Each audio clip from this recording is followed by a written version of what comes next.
Hello, good morning. সবাই কেমন আছো? আশা করি তোমরা সবাই প্রত্যেকে খুব ভালো আছো।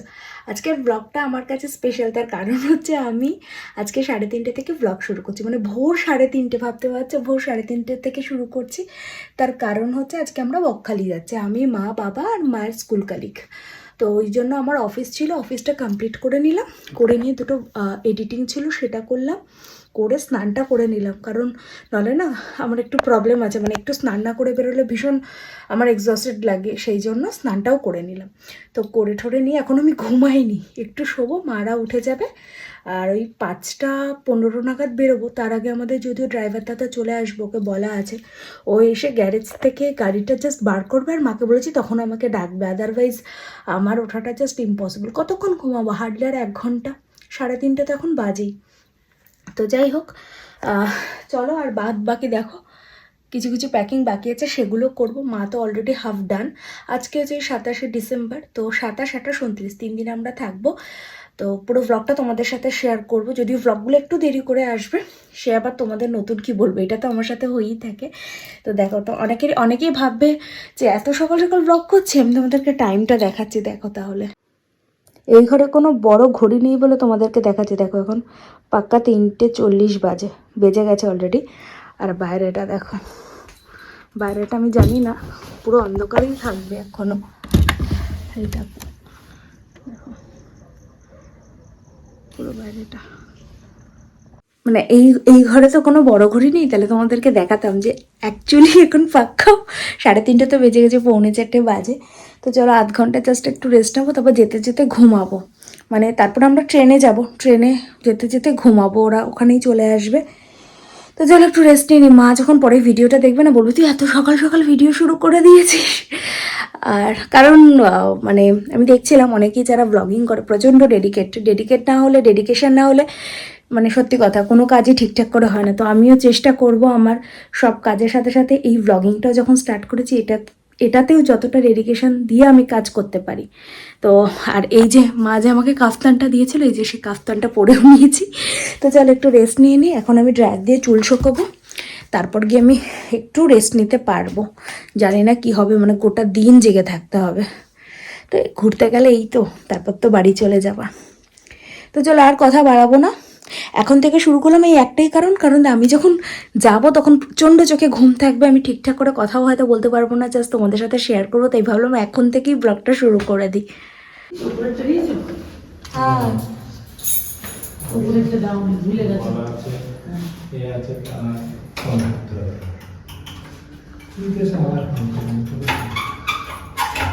সাতটা 10 বললেন তো গাড়ি টিকিট কাটতে হবে আসলে। না না, এই যে ব্যাগটা। তারপর তো আমাদের ড্রাইভার দাদা আসলো, কিন্তু সেও সেদিন আসতে লেট করেছিল। সে যাই হোক, আমরা কখনো ভাবিনি যে আমাদের রাস্তাতেও এত ভিড় হবে, মানে ওই সকালবেলাটায় কিন্তু এত ভিড় হয়েছিল। আর আমার তো ঘুম হয়ইনি, জাস্ট 15 মিনিট থেকে 20 মিনিট আমি একটু রেস্ট নিয়েছি। আর বিশ্বাস করবে না, ট্রেনে উঠতে গিয়ে মানে আমাদের পুরো ঘাম ছুটে গেছিলো। মানে কিভাবে যে ট্রেনে উঠেছি আর কিভাবে যে আমরা ট্রেনে দাঁড়িয়েছিলাম ওই লাগেজগুলো নিয়ে, এরকম অভিজ্ঞতা কোনোদিন হয়নি। আর আমরা ভাবতেও পারিনি এত ভিড় হবে, তাও ওই সকালবেলায়। মানে এটা আমাদের কল্পনার বাইরে ছিল। সে যাই হোক, তারপরে ভিড় ট্রেনে কোনো রকম করে আমরা নামখানা এসে তো পৌঁছালাম। আর ওইদিকে ইন্দ্রাণী মাসিরা অন্য কম্পার্টমেন্টে উঠেছিল।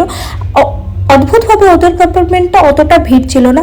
সে যাই হোক, অনেক যুদ্ধ করে, মানে অনেক যুদ্ধের সম্মুখীন হয়ে তারপরে আমরা ফাইনালি এই মানে এসে বকখালিতে পৌঁছালাম। সবাই মিলে আনন্দ করব এইটাই ভেবে আর কি।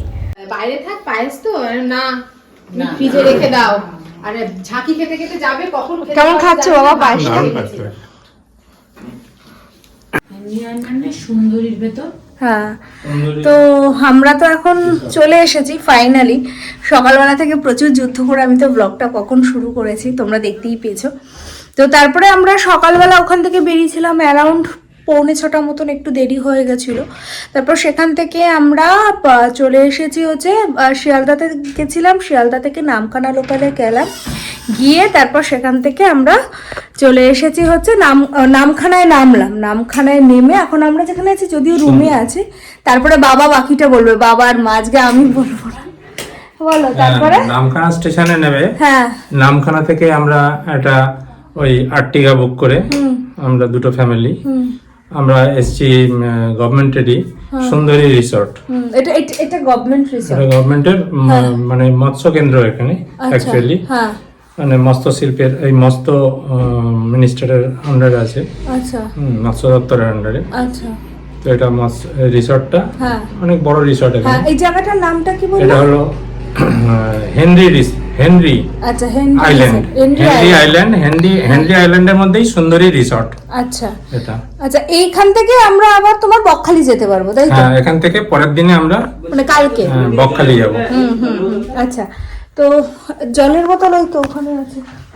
হ্যাঁ হ্যাঁ, তো এখান থেকে আমরা আচ্ছা আগামীকাল এই বকখালি কটেজটা যাব। পুরোটাই গভর্নমেন্টের, এটা আমি জানতাম না। হ্যাঁ, তো এই কটেজটা পুরোটাই গভর্নমেন্টের, সব আলাদা আলাদা ছোট ছোট ছোট ছোট এটা সব মৎস্য room মিনিস্ট্রির আছে। আন্ডারে আছে আর কি, মৎস্য আচ্ছা, দপ্তরের হ্যাঁ। আন্ডারে। তো এটা কিন্তু বেশ ভালো, মানে পরিষ্কার, কোনো রকম চারিদিকে ভেড়ি আছে। হ্যাঁ কিন্তু পরিষ্কার, মাছের ভেড়ি, পুরো চারিদিকটা পরিষ্কার। আমি তোমাদেরকে দেখাচ্ছি। তো মানে গভর্নমেন্ট বলে যে জিনিসটা খারাপ বা জিনিসটা অপরিষ্কার সেটা কিন্তু নয়, খুবই পরিষ্কার আর ভালো, তাই না বলো? মানে এটা রিসর্টের মতো না? হ্যাঁ রিসর্টের মতো। আর এর এখান থেকে আবার আমরা খাওয়া দাওয়া করব, পাশেই রেস্টুরেন্ট আছে, এদের নিজস্ব রেস্টুরেন্ট। হ্যাঁ, এখানেই এদের ভেড়ির মাছ, হ্যাঁ সেই রান্না করে এরা খাওয়াবে, নিজেরাই রান্না করে খাওয়াবে। আমরা তপসে মাছ আর খাওয়া এখানে ঠিক এখানে করেছি। বিখ্যাত হলো হেনরি আইল্যান্ডে সকলে আসে মানে ভ্যারাইটিস রকমের মাছ খেতে, তপসে, পার্সে, চিংড়ি, মানে ওই ভেড়ি থেকে সব ভেটকি সব ধরে আর কি এরা খাওয়ায় সকলকে। তো এখান থেকে আবার হেঁটে আমরা খাওয়া দাওয়ার পরে বেরোবো, সি বিচ আছে এখান থেকে, সি বিচটা কাছেই, টোটোতে একটুখানি গেলেই। হ্যাঁ, সি বিচে যাবো, সি বিচটা দেখে আসবো। তো এখন তো দেখতেই পাচ্ছ পুরো বিধ্বস্ত অবস্থা, প্রচন্ড টায়ার্ড। আমি তো ঘুমাইনি, আমি তোমাদের সাথে কথা বলে আমি জাস্ট শুয়েছি 4:20, 4:45 মা ডেকে দিয়েছে, তো 1 ঘন্টাও আমি ঘুমোতে পারিনি। সে যাই হোক, এখন একটু ফ্রেশ হবো, ফ্রেশ হয়ে যে বাবা বললো যেরকম আমরা বেরোবো। আর মায়ের শরীরটা একটু খারাপ হয়ে গেছিলো, ঠিক আছে, এই যে চলে এসেছে। না এরা হচ্ছে আমাদের মেন উদ্যোক্তা, ঠিক আছে। এদের একটু ভালো করে আসতে হবে তো, ঠিক আছে, পরে আসবো বলছে।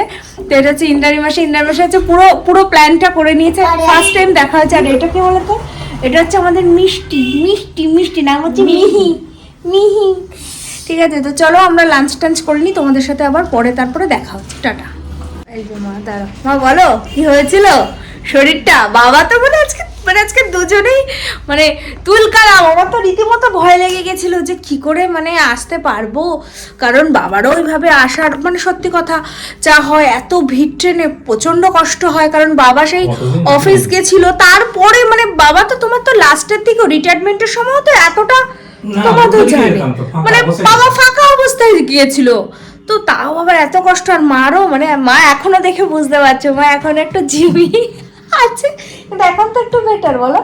আজকে চেপে বলো বসিয়ে দিয়েছি। হ্যাঁ বলো। মনে হচ্ছে যে তাও এখনো মনে কি ভালো হয়েছে, কারণ ভালোবাসি। শুয়ে পড়ি এরকম একটা হ্যাঁ মানে একটু তো দুর্বল হবে, একটু রেস্ট নিলে আমার মনে হয় একটু বেটার হবে। স্নানটা করলে, স্নান করে হ্যাঁ ভাত একটু খেলে, ফ্রেশ লাগবে। দিয়ে একটুখানি ঘুম দিলে দেখবে বিকেল বেলা শরীর দেখো চোখ মুখ একদম। এই যে এটা হচ্ছে এন্ট্রান্স, এই যে এগুলো সব এক একটা ইন্ডিভিজুয়াল কটেজ।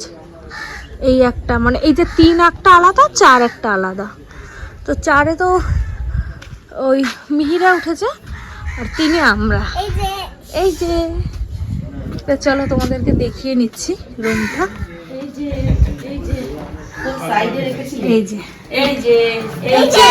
এটা হচ্ছে এন্ট্রান্সটা। বাবা প্রচন্ড ক্লান্ত, মা এদিকে জামা কাপড় সব বার করছে। এখানে একটা আছে হচ্ছে তোমার ড্রেসিং টেবিল, এখানে একটা সেন্টার টেবিল আছে, টিভি আছে এখানে ফায়ারের জন্য। এইটা হচ্ছে তোমাদের, এটা হচ্ছে এসি, আর এটা হচ্ছে ওই বারান্দা মতন আর কি। আর এখানে দুটো চেয়ার আছে। আর এটা হচ্ছে একটা আলমারি দিয়েছে, এই যে একটা আলমারি দিয়েছে। আর আরেকটা জিনিস তোমাদেরকে দেখাচ্ছি, এটা হচ্ছে বারান্দা। হ্যাঁ এটা এই দেখো খুব সুন্দর, এখানটা বসে চাটা খেলে খুব ভালো লাগবে। আর এই দেখো এইটা কি জানো বাবা, এইটা কি, এই যে এটা এটা ভেরি ভেরি আছে, এইটাই এখানেই তো হচ্ছে মাছ ভেরি। চাষ হচ্ছে। এখানেই সমস্ত মাছ এটা চাষ হয়। পরপর আছে লাইন, পরপর লাইন দিয়ে আছে, এই দেখো এখানে ভেরি আছে। কটেজ গুলো দেখতে পাবে, সব পরপর আছে। ওদিকেও কটেজ আছে, ওইদিকেও চারপাশে চারপাশে। সাদা দেখা যাচ্ছে। খুব ভালো, মানে বেশ সুন্দর। এখানটায় চা খেতে ভালো লাগে বলো। আর তোমাদের ওয়াশরুমটা দেখাচ্ছে না, আর ওয়াশরুমটাও পরিষ্কার। এখানে একটা আয়না, এখানে একটা বেসিন, আর এই যে গিজার টিজার সব আছে, কল ফল সব আছে, খুব পরিষ্কার। সবাই স্নান টান করে নিয়েছে, এই যে বাবা মা আগে, আমি তো স্নান করেই এসেছিলাম, জাস্ট ড্রেসটা চেঞ্জ করেছি। আর এই ড্রেসটা না বৌদি দিয়েছে, মানে যখন মাসির বাড়িতে নিমন্ত্রণ ছিল, সরি মাসির বাড়ি না, মানে বৌদির বাড়িতে, বাপের বাড়িতে যখন গেছিলাম, বৌদির বাবা মা এই ড্রেসটা দিয়েছিল, আর দীপনকে একটা জ্যাকেট দিয়েছিল, সেটা তোমাদেরকে দেখানো হয়নি, তো ভাবলাম আজকে এটা পরে নিই। তো পরে নিই। এখন আমরা এখন চলো যাই, খেয়ে আসি, খেয়ে দিয়ে তারপরে একটু রেস্ট নিয়ে সন্ধ্যাবেলা আবার বেরোবো। তার এত ভিড় চারিদিকে, মানে শুধু হেনরিজ হ্যাঁ, এই যে সুন্দরী কমপ্লেক্স।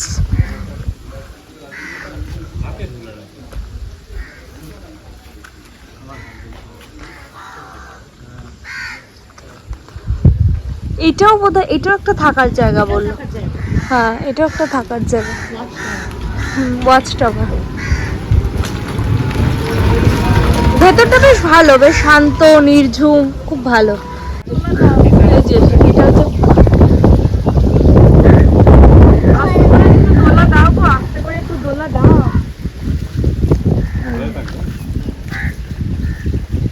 কি সুন্দর হাওয়াটা না। আমাদের লাঞ্চ এসে গেছে, ডাল ভাত, একটা সবজি, আর হচ্ছে আলু ভাজা, আর এদিকে একটা পেঁয়াজ দিয়েছে, আর ভেটকি মাছ আর চিংড়ি মাছ। এই যে সবাই ভাত খেয়ে সবাই রিপোর্ট করে দেবে পুলিশের কাছে। এই যে আমাদের চিংড়িও দিয়ে গেছে, চিংড়ি আর ওই যে ভেটকি।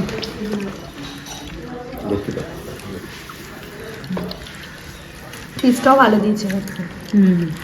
আমি বুঝতে পারছিলাম না কিরকম দেবে, বেশি একসাথে অর্ডার দিই না, 500 দিয়ে যাবে। আমরা সবাই একটু রেস্ট নিচ্ছিলাম ঘুমটুম থেকে উঠে, এখন আমরা যাচ্ছি সমুদ্র দেখতে। এই যে মায়ের কোনো সাজগোজ নেই, মনে হচ্ছে বাড়িতে ছাদে পিকনিক করছে। ইন্দ্রাণী মাসির সামনে এগিয়ে চলেছে, মানে এ হচ্ছে আমাদের পথ নির্দেশক, ঠিক আছে, পথ নির্দেশক এগিয়ে চলেছে, আর ছোট পথ নির্দেশক আমার কাছে আছে, আর পেছনে এরা দুজন। আমরা এখন সবাই মিলে যাচ্ছি, সবাই ঘুমিয়ে পড়েছিলাম, একটু রেস্ট নিচ্ছিলাম। আমি একটু ক্যামেরাটা নিচে করে নিই, নাহলে ওকে দেখা যাচ্ছে না। তো চলো যাই। আর এখন মনে হচ্ছে একটু হালকা হালকা ঠান্ডা লাগছে আর কি। আমরা ভেবেছিলাম একটু সমুদ্র দেখতে যাব, কিন্তু একটু সন্ধ্যা হয়ে গেছিলো, প্রায় 5টা বাজার। 5টার সময় না বিচ পুরো বন্ধ হয়ে যায়, মানে আমরা গিয়েছিলাম কিন্তু সেখান থেকে যেহেতু রিটার্ন আসতে হয়েছে, সেই জন্য তোমাদের সাথে সেইটুকু শেয়ার করি। আমাদের চাটা খাওয়া হয়ে গেছে, আমরা বসে একটু গল্প করছিলাম। এখন আমরা এখনো বসে একটু আড্ডা দেব, তারপরে আবার পকোড়া ঠকোড়া আসছে আর আধ ঘন্টা পরে। সবাই রুমে চলে এসেছি, রুমে এসে সবাই এখন একসাথে গল্প করব। চলো যাই এবার রুমে, চলো মিহি চলো। তো আমরা এখন একটু রেস্ট নিয়ে এখন ইন্দ্রাণী মাসির বার্থডে সেলিব্রেট করার, ওই যে বার্থডে গার্ল নিজেই নিজের কেক সাজাচ্ছে, নিজে আবার বলছে। তো এই যে কেক, এই যে দাঁড়াও, এই যে কেকটা, হ্যাঁ ছুরিটা ঠিক, হ্যাঁ মা ছুরিটা ধরো, হ্যাঁ এই যে কেকটা নিয়ে এসছে। এবার আমরা কেক কাটিং করবো। মা কিছু বলবি? এখন শরীরটা ঠিক আছে? এখন শরীরটা এখন ঠিক আছে? চলো কেকটা কেটে নিই আমরা তাহলে। যেহেতু ইন্দ্রাণী মাসির জন্মদিন ছিল, তাই একটু কেক টেক কাটা হলো, ওরাই নিয়ে এসেছিল। তো আর পুরো সন্ধ্যাটা মিহি জমিয়ে রেখেছিল, মানে পুরো মাতিয়ে রেখেছিল যাকে বলে। এত সুন্দর গান করলো, কবিতা বললো, মানে আমাদের পুরো সন্ধ্যাটা যে কিভাবে কেটে গেল আমরা বুঝতেই পারলাম না। সন্ধ্যার স্ন্যাক্স হচ্ছে এখন এই বার্থডে কেক, আর এটা হচ্ছে চিংড়ি মাছের পকোড়া আছে, আর আরেকটা জানো কি, একটা ভেটকি পকোড়া। প্লিজ এটা ইগনোর যে আমরা বিছানার মধ্যে কেন খাচ্ছি। এখন আমরা হলিডেতে এসেছি, সুতরাং আমাদের সবকিছু করার পারমিশন আছে। আবার দিচ্ছি পেঁয়াজটা বেশি পড়ে ওরে বাবা, শিরোময় তুন্দ হিমালয় শৃন্দ হিজালয় মাদ্যদতে মধু মধুরে মধু দৈটবদঞ্জিনি দৈটফভঞ্জিনি রাসরতে জয় জয় হেম শাসুরমর্দিনি রম্যতপর্দিনি শৈলস্তুতে ऐशतधन्तमिथण्डितरुण्ड पभूरितशुण्डपजाधिपते रिपुदजदण्डमिताद्रिपशुण्डपरास्रप शुण्डमिते। তো সবাই রাতের ডিনারে বসে পড়েছে। চিকেন, ফুলকপি দিয়ে একটা তরকারি আর আলু ভাজা আর ডাল, আর আমরা রুটি খাচ্ছি। রুটি খাওয়ার লোক হচ্ছে আমরা দুইজন, বাকি সবাই ভাত। তো তারপরে সন্ধ্যাবেলায় সবাই মিলে খুব আনন্দ করলাম। ইন্দ্রাণী মাসি কেক কাটা হলো, তারপর মিহি খুব ভালো গান করলো, কবিতা বললো। তো সন্ধ্যাবেলাটা আমরা সব খুব ভালো কেটেছে। তারপর আমরা ডিনার করলাম, করে এসে বাড়িতে একটু কথাও বলে নিলাম, নিয়ে একটু হাঁটলাম, একটু গল্প টল্প করে সবাই চলে এসেছি। মা অলরেডি ঘুমিয়েও শুয়ে পড়েছে, বাবাও শুয়ে পড়েছে, কিন্তু বাবা ঘুমায়নি। তো আজকে দিনটা এখানেই শেষ করছি। তোমাদের সাথে আবার কালকে দেখা হবে। কালকে আরেকটা নতুন দিন, কালকে আরেকটা জায়গায় যাব, সেটাও তোমাদের সাথে শেয়ার করব। আজকে এতটুকুই। তোমরা সবাই খুব ভালো থেকো, সুস্থ থেকো। আর এই ব্লগটা কেমন লেগেছে আমাকে কিন্তু তোমরা অবশ্যই জানিও। যদি ভালো লেগে থাকে তাহলে একটা লাইক করে দিও। টাটা।